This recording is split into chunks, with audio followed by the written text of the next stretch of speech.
Hello everyone, welcome back to our class. So basically for the past two classes, we have been talking about greedy algorithm. So greedy is a very natural strategy that you are at a current place and basically you want to choose the current best choice, basically do things greedily. And basically we talked about quite a few examples where this greedy strategy is actually working very well. So I think there is definitely, because for the whole course, we are going to cover algorithm analysis in general. So of course, greedy is not the only strategy that is very helpful for the design of algorithms. And today we talk about a second strategy, which is called divide and conquer. So basically, we first need to mention what is divide and conquer, and basically what does that mean. So basically, the greedy algorithm, as you probably have seen, is basically you do things greedily, and basically at each time you choose the optimal strategy. So divide and conquer is in general quite a different strategy. So basically, let's write things down here. So for divide and conquer, so basically the idea is that you want to break up the problem.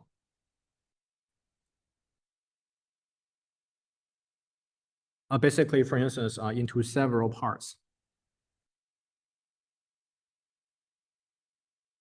So typically, it is quite common that maybe, for instance, you can break a large problem into, like, for instance, two or maybe a more small parts, and hopefully, you can basically after making this this kind of decomposition, hopefully you can solve each part easily, and actually you can do this like a recursive strategy. So let me actually mark this as red here. So recursively, because for instance, you have a large problem and you divide this into like a few small problems. And maybe for each small problem, you can further divide them into smaller problems, smaller and smaller problems, etc. So basically, this is called divide and conquer. So basically, this is part of divide. And also, it is very important because you want to solve a large problem. You have the part of a conquer because basically, you have different parts and you should really like combine solutions to subproblems. Into overall solutions.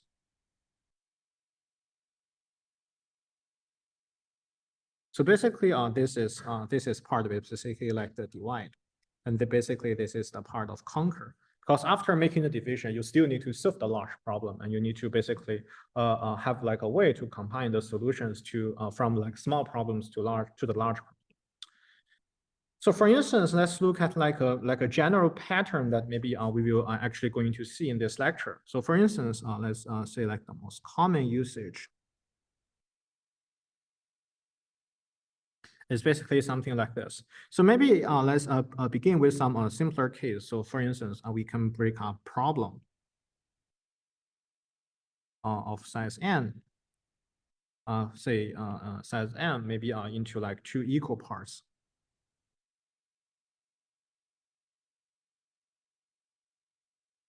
Of size, let's say n over 2.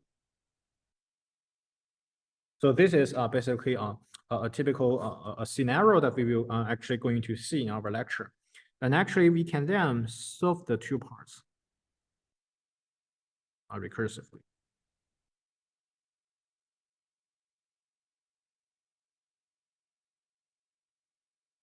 And basically, hopefully, we can combine two solutions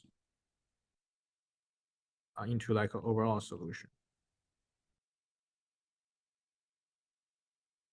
Let's say in linear time. So linear here is basically, I mean, linear in n, so it's basically like O of. So this is basically like a pattern that we will discuss actually. So we will actually see for a lot of problem, I mean, a consequence is that for a lot of problem that we are actually going to discuss today. So maybe like the brute force. I mean, you can just like do some brute force way, and maybe such problem is not so difficult, and you have like a polynomial time way to give a brute force algorithm to solve it. I mean, in polynomial time. But for instance, some cases maybe it can be solved in like n squared, like quadratic time. And actually, after using the divide and conquer, it can give like a significant speed up. So basically, we hopefully today we will see a lot of algorithms that actually has complexity O of n log. So this is a significant improvement compared to n squared. It's like we take like a square root, and this is basically like a square root up to a log factor. So this is a very significant speed up compared to if we do the things brute force. So I guess this is just like from a very high level, like a spiritual level, that in general, what is the idea of the divide and conquer? You see the strategy here is quite different from greedy, because greedy is like you increment each time, and basically the way you increment is doing greedily, and hopefully by doing like this kind of increment each time using a greedy strategy, basically have a good performance. But divide and conquer, the logic is quite different, that in general, we don't increment, we actually divide. So basically, hopefully the problem has some kind of interesting structure that we can utilize. And basically we break up them, for instance, into two pieces in a lot of cases, and maybe some even further cases into like several pieces. And there's like also, on the other hand, beyond divide, there is also a good way to combine them together, which is basically the conquer. So that is basically the, roughly speaking, the idea why we want to consider divide and conquer strategy. So I guess this is still a pretty high level, and maybe let's actually go into an example. That is basically the algorithm merge sort. So sorting is basically like one of the most basic and important algorithm in algorithm design. So the problem is just given n elements, we want to rearrange in ascending order.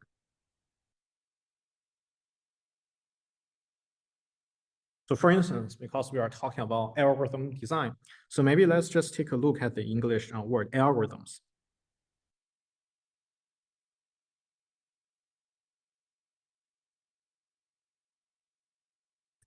So algorithm is an English word that, fortunately, this English word algorithms does not have like a same letter. The same letter does not appear twice. So basically, each letter only appears exactly once. So basically, we can like rearrange this letter for these letters. So basically, in ascending order, I mean from A to B to C to D, etc. As long as it appears. So I guess you can look at by your eye, and maybe you can think about what is a good strategy that you can, for instance, like sorting these letters. And actually, speaking of sorting, there are a lot of different sorting algorithms. And actually, for instance, in our lecture, when we talk about like graph algorithm, like Dijestra's algorithm, Kruskal's algorithm, we talk about like a data structure called heap. And actually, heap can also be applied to give like a sorting algorithm. And there are some other algorithm called the quick sort. And actually, they all have a very good complexity guarantee. But I think for today, maybe let's talk about like the strategy that we can give a sorting algorithm using the divide and conquer idea. So for looking at this example, let's recall that what we actually have been talking about. So basically, we talk about here. So basically, we want to break out the problem of size n into like two equal parts of size like n over 2. So basically here, the divide that we can do is that basically, maybe let me actually move this line here. So a divide that we can do is that we divide in the middle. So basically, this English word algorithms, unfortunately, it has 10 letters. So basically, we can divide right in the middle, and basically each part has 5 letters. So the next thing that we need to think about how we would like to solve this problem. So here, basically, we in this divide and conquer strategy for the second line. So basically, we need to solve two parts recursive. So basically, assume that we have an algorithm like this. So basically, we can assume that we can solve this algorithm, say, in time const t of n. So basically, let's call this recursively, and actually, we make the division. So basically, this division, I mean this line, this division. So basically, this is just trivial. I mean, for this sorting problem, I mean, for like a divide in the middle is just like you just take them apart. I guess this is just trivial for this example. So the next thing that we will consider is that we sort basically in the subproblems. Okay. So in the subproblems, I guess basically assume that you just call this recursively, and actually you can see that, for instance, maybe in the left part, you can see that actually a correct ordering, I mean, is probably this. So is that maybe, for instance, this give you like A, G, L, O, R. You call this recursively. I guess you can then basically get a solution. So this assume that you have this capability. Basically, this is the running time of merge sort with input size n. And basically, you have assumed that you have the capability. You just assume that you are built up from small instances to large instances. So basically, for the sorting here, you see that basically the cost is going to be 2 times n over 2. So basically, assume that you have a solution for the left part, which is going to be A, G, L, O, R. And also on the other hand, assume that you have the solution for the right-hand side. So basically, for the right-hand side, let's see. Actually, the correct ordering here is like H, I, M, S, T. I guess you can see that this is assume you can recursively call this. Then basically, the time complexity of this is basically like this 2 times T of n over 2 here. So here is basically we talk about this strategy of divide and conquer. So we have made the divide, and basically we assume the capability that we can solve the sub problems. And actually for this A, G, L, O, R, and basically the left hand side, and also for the right hand side, which is basically this H, I, M, S, T here. So the remaining question is of course merge. So basically, after you solve this 2 parts, what is actually the way that you do this?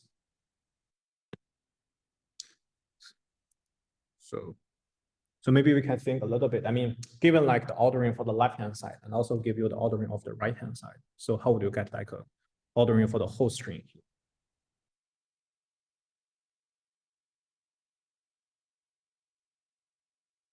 So here is basically the part we want to do this in a careful way. I mean, let's consider the merge part.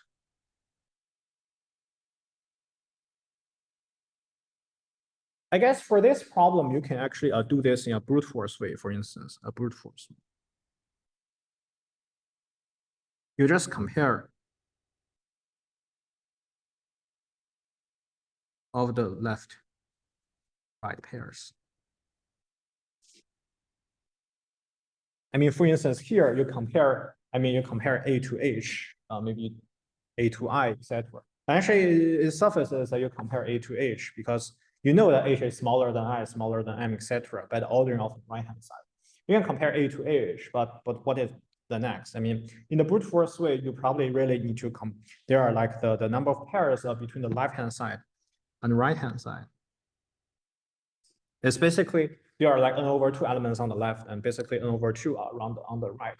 So this is not so good. I mean, only this n over 2 times n over 2 is already like equal of n squared. And basically, I mean, this is just like the brute force way of sorting. I mean, you just imagine that, I mean, we don't even need to talk about merge sort. I mean, if you have like a few inputs, I mean, like A1, A2 until AN, in general, the cause is like n choose 2 here. You just like compare all the pairs and you know like which is larger than which, and you just like sort them. So basically, I mean, the clever thing about divide and conquer is not really about like divide. I mean, if you divide that, but you don't know how to merge them in a clever way. I mean, for instance, here, I mean, if I only like compare, I mean, we merge from the left to right. I mean, we just like do a brute force way and check all the pairs. I mean, this causes like n squared over 4. I mean, it's probably a little bit better than the really brute force way that you probably need to do this in a cause of n over 2, but this is not helpful enough. So our target here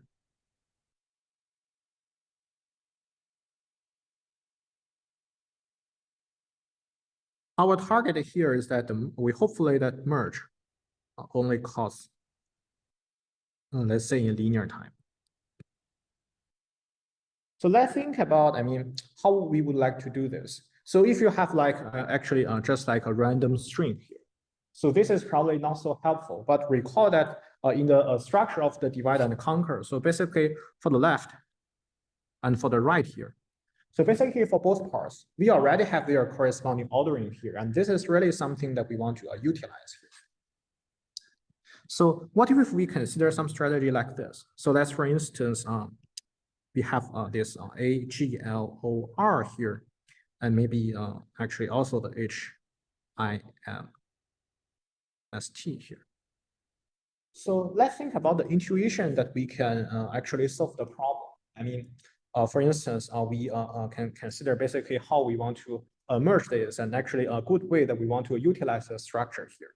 So actually, at the very beginning, I mean, so since we have the ordering for the left-hand side and also the right-hand side, I mean, we consider like the smallest element. The smallest element must be either the smallest element in the left-hand side or the smallest element in the right-hand side. So I guess this is actually clear to you. So just like you consider, I draw such kind of pointers here. So basically I draw this pointer for A and also this pointer for H. So we consider like a pointer like this. So basically we consider the smallest element in the right-hand side and also the smallest element in the right-hand side. And actually A is smaller than H, and actually we just write down A. So what is the next thing? I mean, how we are actually going to utilize the ordering here. So we just consider that we increase the pointer in the left-hand side. So now we consider the order between G and H here. So basically, we are pretty sure that at the very beginning, the A here is the smallest. And basically, after moving from this pointer from A to G, maybe let's just for our convenience, we can delete the A here. So we can then look at the string here. So for the remaining string, so the next smallest element must be either the smallest element in the current string of the left-hand side or the current string of the right-hand side. And basically, we then compare G and H. So we know that G is actually smaller than H. And actually, we do this further again. We just move this further here.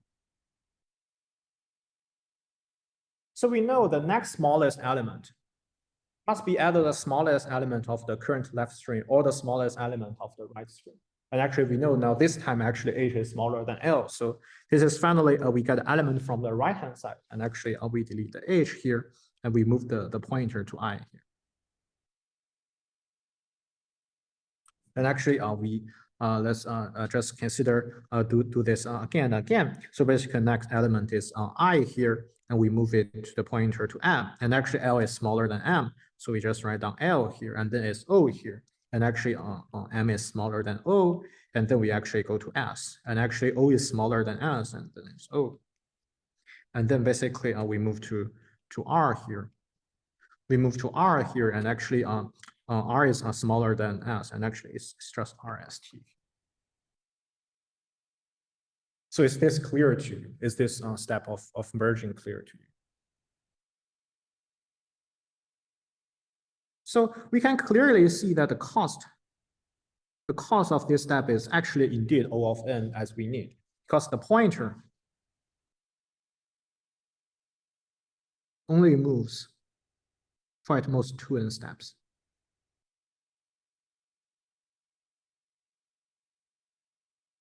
And actually, the overall cost, I mean, like the comparison between elements is also only take O1 cost. So that is the reason why the overall cost is actually O of n. And actually, let's go back here. So we can now safely say that the cost of merge here is O of n.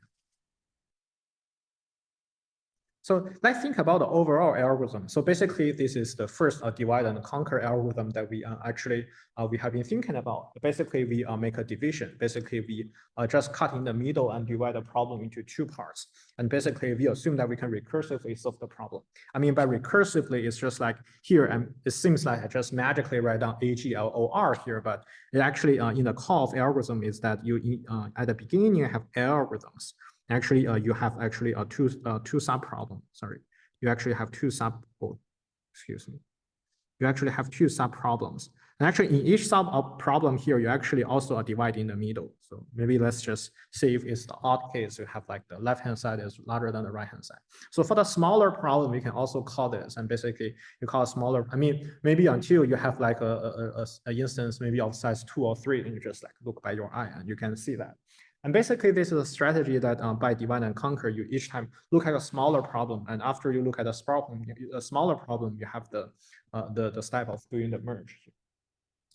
So basically, you see that actually for the analysis of the merge sort, and in general for the divide and conquer algorithms, and actually the most important part is actually typically the step of merge. Basically, how you can actually give an efficient algorithm doing the merge that can actually better than the brute force way. I think I make a wrong spelling for brute force here, so let me actually correct this.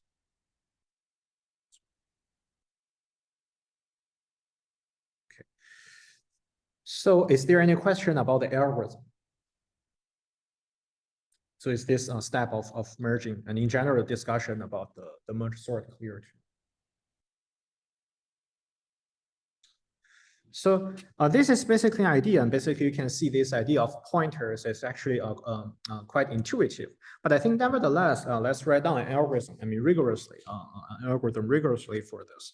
So let's call this algorithm to be merge left, right. I mean, basically, we want to think about how we can do this rigorously. So basically, for these two pointers, it's basically like we have two parameters. So we initialize like ij to be 1. It's basically like the pointers initially are at the first coordinates of the both parts. So while ij, let me actually only use the red color for one. So while ij is smaller than n over 2 plus 1. So that means that this pointer does not actually move out of this, because for instance, at here, we actually when we add the r here, we delete this, and actually the pointer move out of the array here. And basically, we know that all the other remaining elements, and because r is already the smallest element, I mean, in the current remaining part, both in the left-hand side and also the right-hand side. So if r is currently moved to the smallest element, it just means that all the remaining element, I mean, the st here, maybe for instance, assume that there are actually x, y, z here. So we know that the right-hand side part is actually sorted. And actually, if the r is smallest compared to s, and adding this will actually make the left-hand side empty. So you just feel free to add the right-hand side. Basically, such kind of a discussion here. So we just want to when we want to write down a rigorous algorithm, we want to be careful about the case we actually move out of the boundary. So the assumption here we make is that, well, ij is actually smaller than n over 2 plus 1. We actually make this. This is basically the interesting case where the pointers are moving inside this arrays. So basically, we need to give a good, we need to take good care of the corresponding pointers. And actually, let's say we do this. So if left eye is actually smaller than right. So the sorting here, I mean, if two elements, they are the same, we just like randomly order. I mean, for instance, the English letters, I mean, if there is like two A's, I mean, there is really no difference. So that is actually okay. And actually we just write like a less than or equal to here. So let's consider a case where actually left eye is smaller than right j here.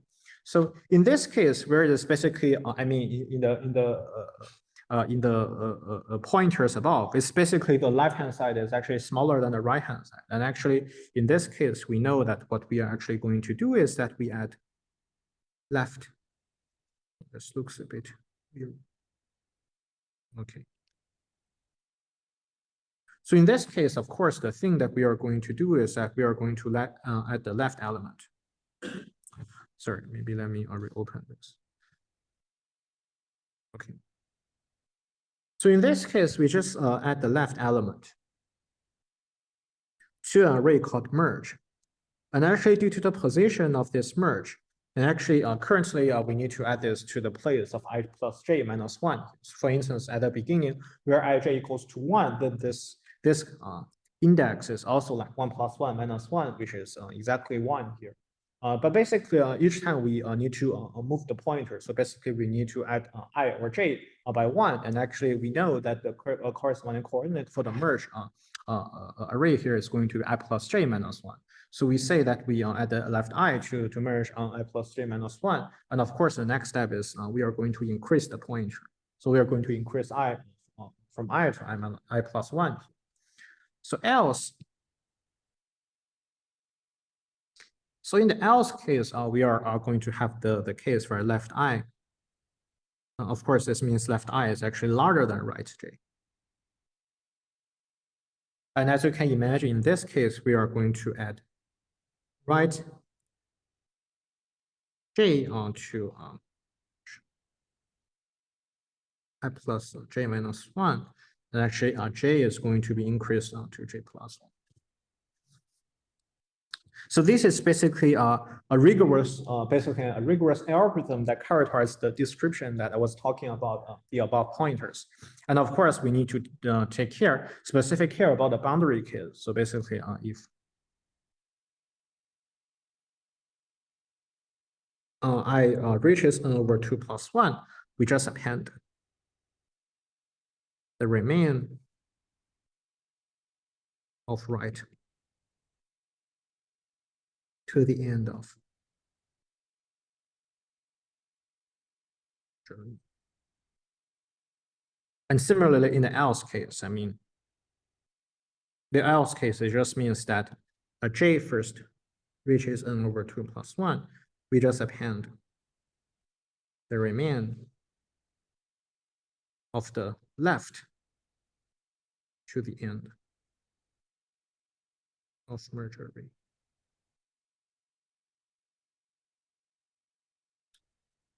So this is basically a rigorous description about the algorithm, the merge sort algorithm that I was discussing about. So is this algorithm clear to you? I mean, this rigorous version, this intuition here. Okay. So basically, as we just discussed, basically the pointers. I mean, they are only at most n places. Or actually, I think I made a mistake here. So there should be the pointers should move actually smaller than 2 times n over 2, because actually the length of the left-hand side and right-hand side are actually at most n over 2 here. So actually, I'm sorry that I made a mistake here. So the pointers only move for at most n steps. So, but actually this does not make a difference, because after all, it's a big O of n here. So basically, we have the idea here, and we have this rigorous version of algorithm merge here. So as a result, so basically we get a recurrence relationship.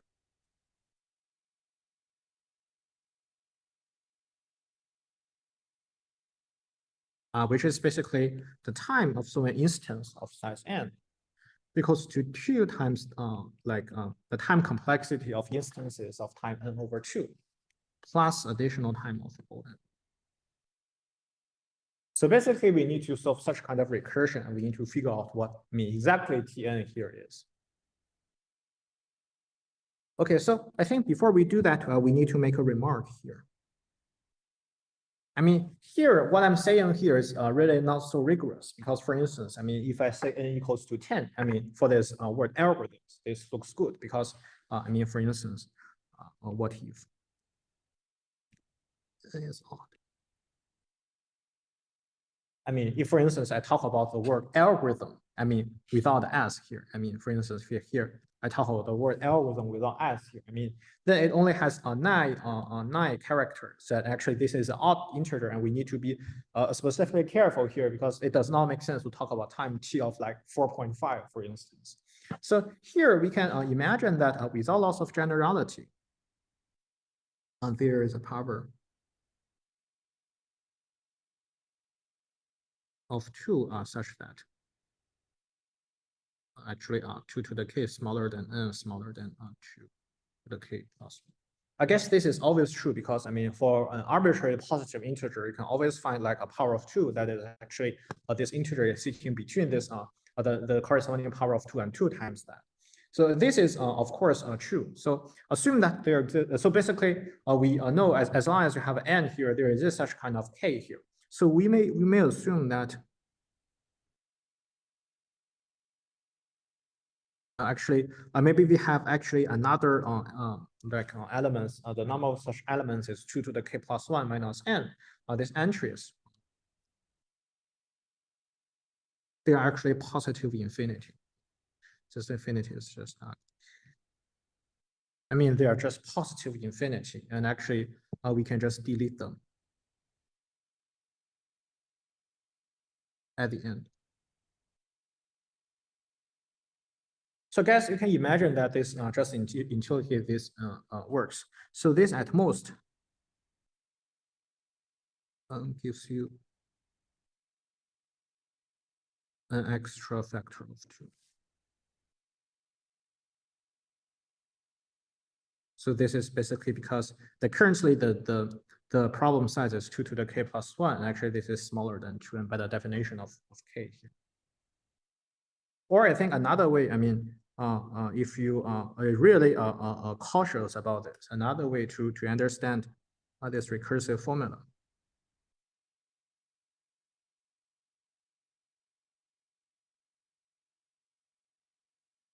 So you can also say that, I mean, I think a more rigorous way to discuss about the Mergesort is that actually T of n is smaller than T of the floor function of n over 2, and actually plus T of the ceiling function of n over 2, actually plus O of n. So here, I mean, for instance, like the floor function of 4.1 equals to 4, but the ceiling function of 4.1 equals to 5. It's just like the closest above integer or below integer here. So as another way you can discuss like this, I mean, but in general, this is a little bit cumbersome because we are talking about asymptotic bounds. I mean, for instance, like n squared and log n. I mean, like being this like an even number or odd number does not really make a difference. So basically, I mean, you can probably see that in the discussion of some Mergesort algorithm, it is not fully rigorous because it seems that I didn't take care of the odd integer cases. But in a lot of cases, you can basically make an argument like this. You just like, for instance, the n here is between like 2 power of 2s, and you can just slightly increase the size of the problem without actually influence the structure of the problem. Maybe that just actually takes you a little bit of extra factors here.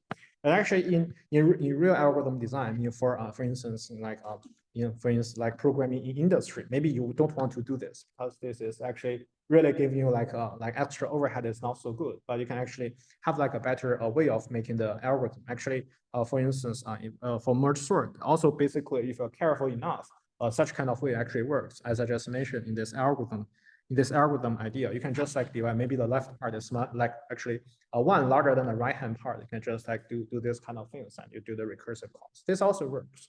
I mean, it's just for the ease of our life. I mean, because we are algorithm analysis course, we mainly focus on asymptotic bounds. So without loss of generality, we can always assume that n is power of 2. And in general, we don't worry too much about like whether we are talking about n over 2 is fine or not, actually whether there's an integer or not.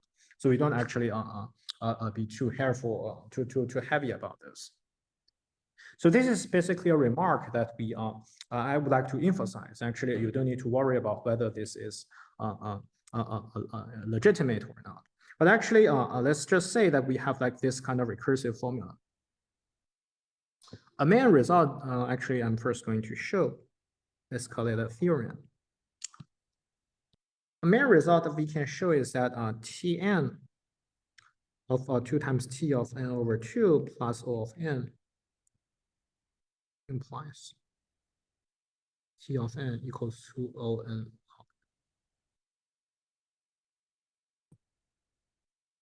So basically, this is a main theorem that we want to show here. So is this clear to you? I mean, basically this remark and basically the goal here that basically we want to, because here is basically like a recursive formula, and looking at this, it's not so clear what is precisely the cause of the algorithm. And basically, we need to turn this recursive formula to like a really like a asymptotic bound. I mean, like Tn is like O of something. And basically, I'm going to show that there is O of something is basically O of n log n for this specific recursive formula. So is this clear to you? Okay, so let's prove this. So this is actually not very sophisticated. So maybe we can do a little bit of math trick. So we can think like this. So basically, we have this T of n equals to 2 times T of n over 2 plus O of n. So this is not like a formula that is somehow really homogeneous. I mean, it's like 2 times T of n over 2. So maybe we want to do some transformation along this, and just also on the other hand, imagine that probably this T of n, I mean, you just like look at this. I mean, you already like plus like a O of n term here. So this T of n is definitely going to be larger than at least the linear in n here.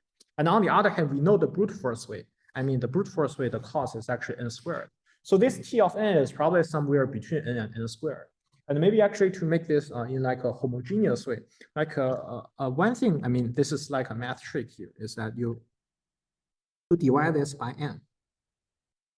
So if you divide this by n here, you're actually going to get something like T of n divided by n equals to T of n over 2 divided by n over 2 plus O of 1.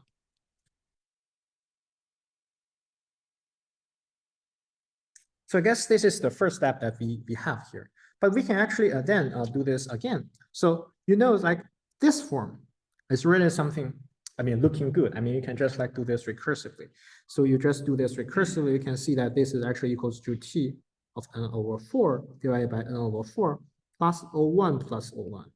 I mean, so basically, let's maybe for instance, assume that this is like C times n here. And actually, this is going to be plus a C here. And actually here is actually going to be plus C plus C. I guess this is straightforward, etc. But finally, you're actually going to get like T of 1 divided by 1 plus C plus C plus C.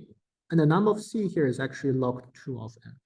So without loss of generality, let's, as I just mentioned above, we assume that n here is power of 2 here. And I guess you can clearly see that this is actually O of log n.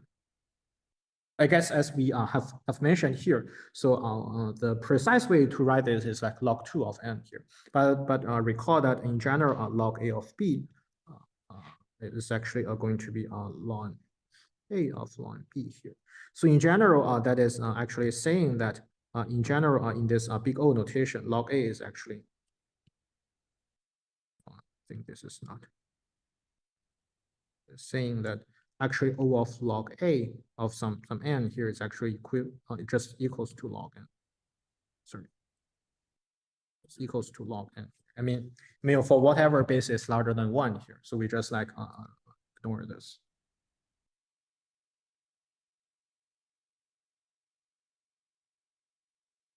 And actually, because T of n over n here is actually equals to O of log n here. So basically, this equation above this just suggests that T of equals to, sorry,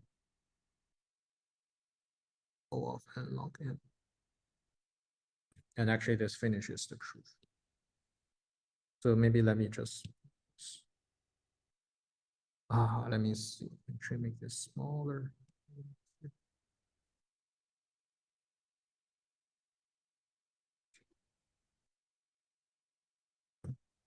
So is this analysis clear to you?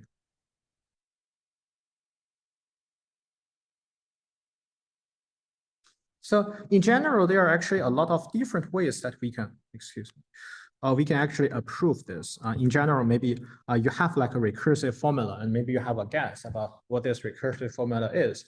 So maybe for instance, let's look at another proof that you can approve that T of n equals to like O of n log n. So if T of n is smaller than 2 times T of n over 2 plus Cn. So let's just also basically we can pick a large enough C here such that T of 2 is smaller than 2 times C here. I mean, because T of 2 is really a constant here. I mean, as long as your C is large enough, so this is basically fine. So we can prove because you are talking about like a recursive formula. Recursive formula is that you want to build from build large instances from small instances. So also it makes a lot of sense that you can actually approve such kind of recursive formula by induction. That basically we can show that T of n is actually smaller than Cn log 2n for n larger than 2. And I guess this is actually correct when n equals to 2, because just by the assumption, we know that T2 is actually smaller than 2 times C. So now we actually suppose the correctness.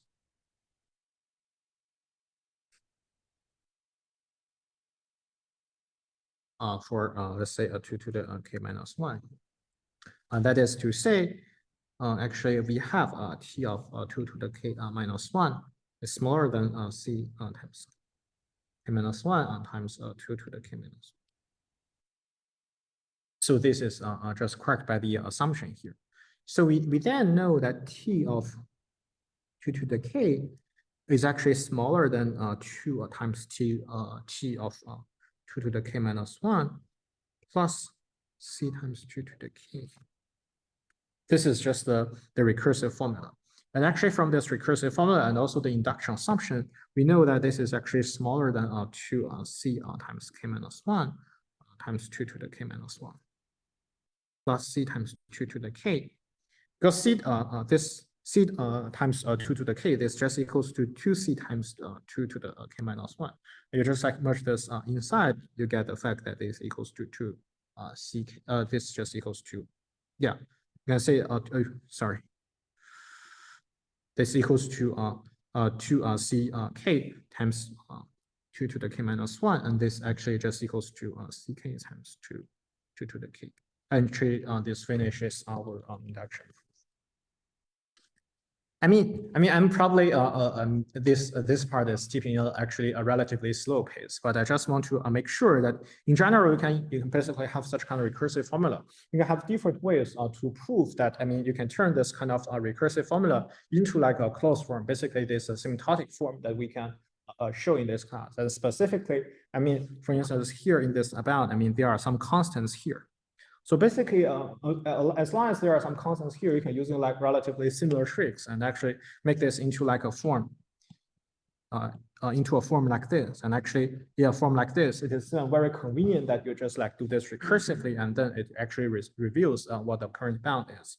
And also another proof is that basically you have like you can maybe, for instance, test for the first or few entries of this current recursive formula, and then maybe you can use like an induction, because especially for this kind of recursive formula, you actually are doing large instances by small instances, and actually reduction really works well, and actually works in a very direct kind of sense.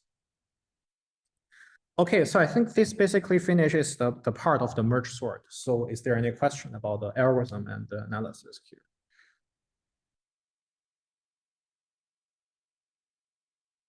Sure. The log A part. Oh, sure, yeah. So basically, I'm saying that in general, I'm here actually the bound here is actually log 2 of n here. I mean, if I like here, I can write, for instance, like O of log, maybe say 1.73 n here. The main point is that basically this part does not make a difference. So the point is that basically, let's do this in a more rigorous way. So actually, O of log, say 1.73 n here goes to O of log 2n here. So why is this is the case?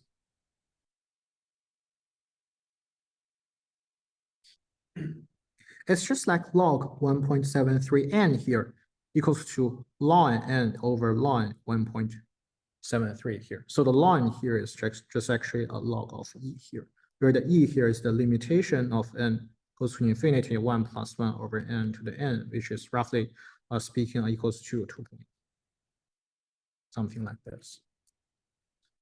So this is actually a fact that we all know, that actually log a of b here, you can just rewrite this as ln b over ln a here. Right. So we know that actually log 1.73 of n here equals to ln n over ln 1.73. And also on the other hand, log 2n equals to ln n over ln 2 here. So as long as assume that your algorithm has called like c of log 1.73 n here. So basically, you know that this actually from this two equation, you can clearly see that log 1.73 n here, it actually equals to like log 2n times ln 2 divided by ln 1.73 here.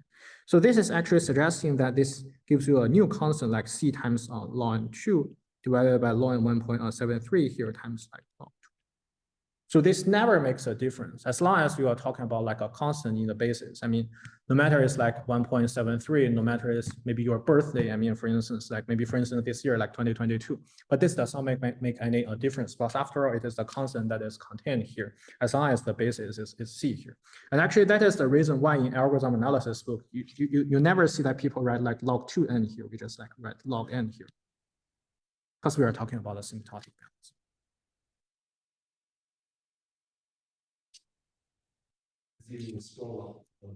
Sure. Sorry, which part, like this or even?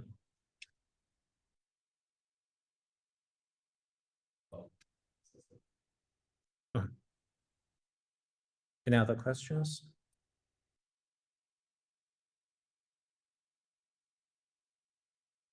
Okay. So this basically finishes the discussion of the merge sort.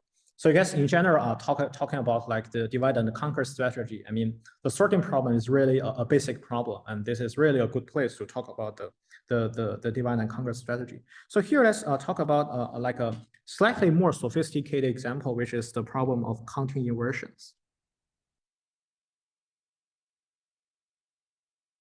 So this problem has, for instance, an interesting background. So maybe, for instance, you can consider the case where your recommendation systems.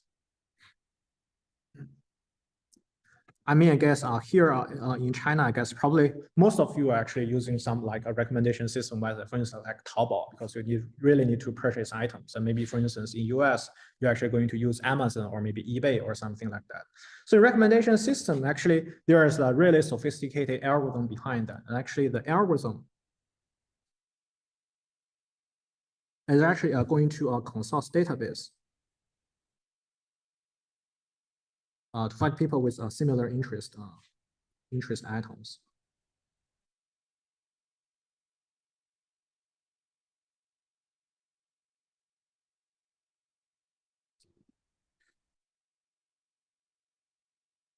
So, I mean, the recommendation system is really something evolved, and we can talk quite a few details on that. But here, I think I'm actually going to talk about a relatively simple case where we only actually consider like inversions. So what do I mean by that? So there are actually, you can consider such kind of similarity metric. Just basically number of inversions between two strings.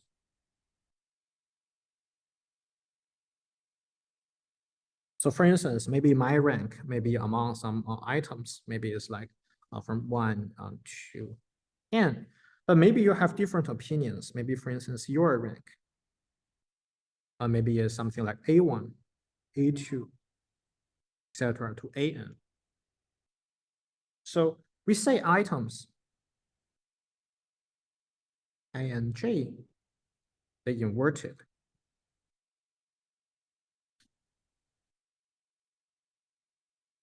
So if I is actually smaller than J, but like AI is actually larger than AJ. So for instance, maybe let's take a look at an example. So maybe we have like items, for instance, like A, B, C, D, and E. So maybe like my preference is, I think, because here is like always a benchmark. I mean, this kind of benchmark, I mean, which is actually inverted compared to the other, this is relative. So here we always assume that maybe, for instance, my preference is like 1, 2, 3, 4, 5, this kind of ascending order. And basically Alice maybe have some different opinions. So maybe, for instance, it's like 1, 3, 4, or 2, 5, say. So which are the inversion pairs in this kind of similarity rank? So basically we can see the inversions. I mean, the 1 here, it is good, but you can see like for the 3 here. So basically you can see that this 3, 4 is actually good. And actually, so basically the 3, 4 and 3, 5, they're actually good. But actually the 3, 2 here is actually an inverse pair. Actually for the 4, 2 here, this is an inversion pair. The 4, 5, 4, 5, 2, 5, they're actually good. So we don't take them into account. So inversions here are like 3, 2, or 2 here. And the goal here, basically input A1, A2 until AN compute the number of inversions.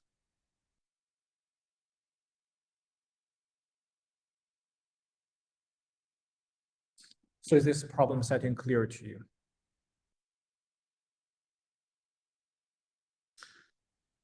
Okay, I guess we probably need to take a short break for 10 minutes and let's come back at 10 over 4.